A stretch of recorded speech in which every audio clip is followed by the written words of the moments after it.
Dufu welcoming a guest. Spring floods approach my house from north and south. Now flocks of seagulls visit every day. My pathway's long unswept for visitors, but the rustic gate stands open for my guest. The town so far away, there's plain food only, just old and sorry wine left in the jar. But if you're game to share with my old neighbor, we'll find an extra cup and call him over. So we continue with Du Fu's heptasyllabic regulated poems. The tone of this one is pretty different from the previous poem, which was, as you will remember, a historical evocation of a figure from the ancient past. But both these poems are chronologically close, it seems. This poem was also composed by Du Fu in the 760s, that is, the time in which, in the aftermath of the Al Nushan rebellion and of his dismissal from court, Du Fu roamed the country, went basically to the west area of Shu, modern Sichuan, and he lodged just in the outskirts of the capital city of that region, of Chengdu, in a small thatched house, which has been preserved or at least recreated until today. If you ever visit Chengdu, you can visit the outskirts and see Du Fu's cottage. Now, Du Fu was relying on patronage, or one of the persons who was the governor or the person in charge of that region had been a co-worker of Du Fu at the secretariat. So he enjoyed a relatively peaceful and happy period during his stay at Shu, at Chengdu. Probably the most peaceful and satisfying period of his life, even though he lived with relatively modest means. In this poem, we get a glimpse at this type of relatively poor and secluded life that he led in Chengdu, but also a happy life. Remember, the ideal of many scholar officials is always retirement, and this is not particularly this does not seem to be, at least not in this poem and from what we know of, doesn't seem to be a particularly religiously oriented retirement, but it's the type of retirement of the scholar official gentry who decides not to serve in office, whether voluntarily or involuntarily, and lives a retired and simple life with simple pleasures, with agriculture, with wine drinking, with reading. And there is a model for this, of which we've talked many times previously, which is Tao Qian. Tao Qian is the founder in the late Eastern Jin dynasty, early Liu Song in the period of disunion. So he's a person that lives basically at the end of I think it's the 5th century of our era. In the beginning, no, I think he doesn't reach the 6th. And he was a person who, retired from office and who made many poems about the pleasures of the simple life, of being in your rustic hut with rustic materials, eating simple food, working the fields, playing your harp, and sometimes eating a little bit of meat and drinking wine with a neighbor, and that sort of simple life. So this poem, was inspired by a real visit, it seems, of a relative of Du Fu's who went to visit him at his hut, and it depicts the simple life. You could say the topic of this poem is the retired life, the simple life, and the pleasures of this sort of simple retired life.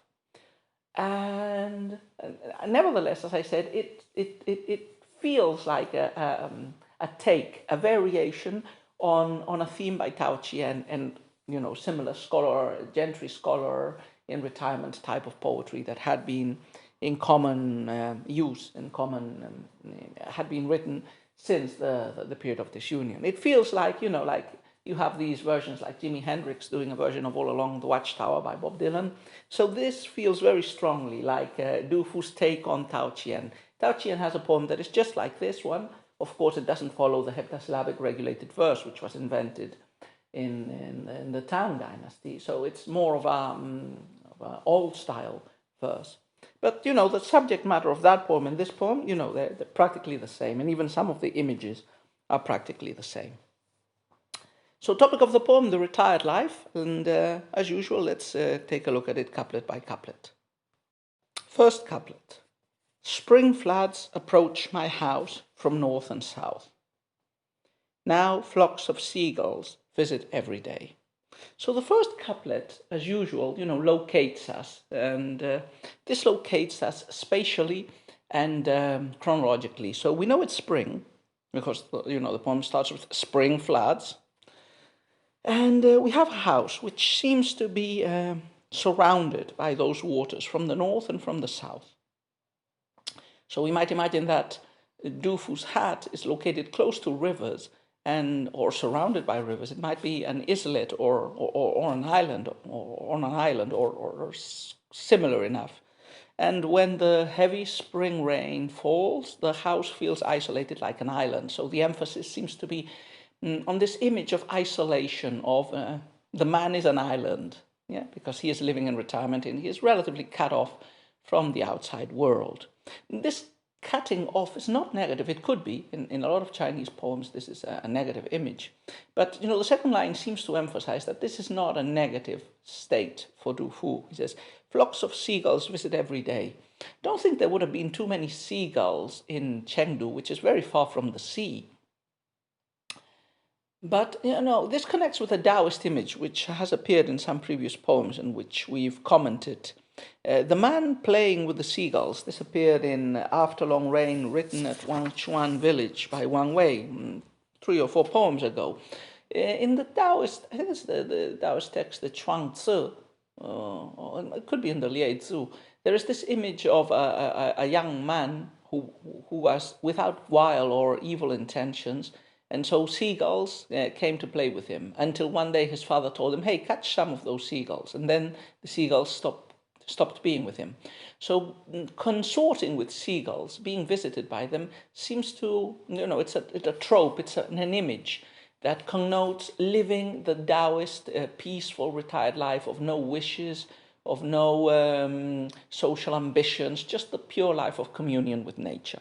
So this first couplet seems to be saying this. So Du Fu is in his hut, cut off by the waters in all directions from outside contact, visited by seagulls, that is in communion with nature. Only seagulls visit him, not people. He is cut off from the social strictures and conventions and visits that would haunt any scholarly Confucian official in office. And remember, writing poetry, being a scholar official, means basically having social relations with other scholar officials, which include pastimes like reciting and reading poetry or dabbling into intellectual talk or fine arts. Second couplet. My pathways long unswept for visitors, but the rustic gate stands open for my guest. So this is the first parallelistic couplet, and it furthers the image in the first couplet of the lonely retired life of Du Fu, but with a contrast. So he says, my pathways long unswept for visitors. I haven't swept the path that leads to my home for a long time, because no visitors come, so there's no need for sweeping the floor, the path that leads to my house. And I think in the original there is a reference to petals. Remember, this is spring. The first line has told us that this is spring. I think in the original the idea is that the flowering trees, the fruit trees, like plums and peaches, are losing their petals in spring, so they're covering the whole pathway. The poet hasn't cleaned the path, as we say, but now he's going to receive a visitor, and the path is unswept probably because he hasn't found the time for it. And, this was the routine. Without having any visitors, there was no point in cleaning the path. But still, Du Fu is receptive to visitors, or at least to this visitor. His rustic gate is open. So the path is unswept, but the gate is open, inviting the person who is coming. And it's a rustic gate. All the imagery of this poem will emphasize the relative modest humbleness and poverty of a humble scholar official in retirement that Du Fu is living, the simple life with a strong pastoral air, which again, as I said, also appears in for example, Tao Chien's poems. Third couplet, So the third couplet emphasizes on the relative poverty. This was emphasized in the previous couplet by the rustic gait, but now it's emphasized by the relative Spartan character of the food and drink which is being offered to the guest who comes to visit. The town so far away, there's plain food only.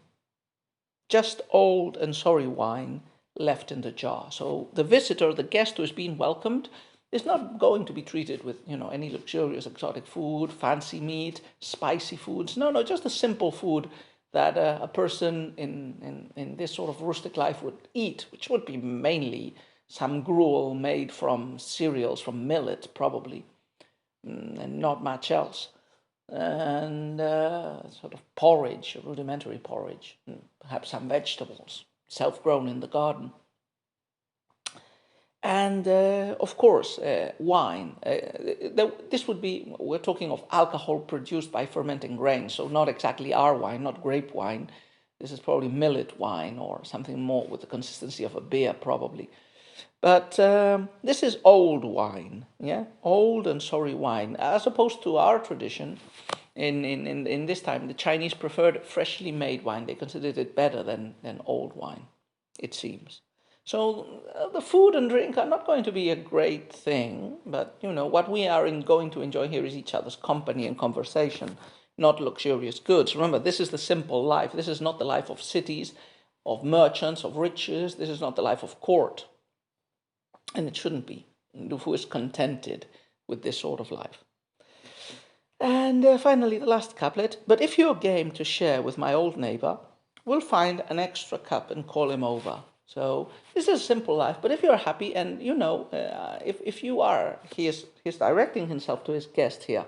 If you have no problem in, suffering the company of my neighbors, which are probably rustic people, probably not scholar officials or refined people, but if you're okay with, enjoying conviviality and drinking with neighbors, I can go and call, we can take an extra cup and call our neighbor to come and drink with us.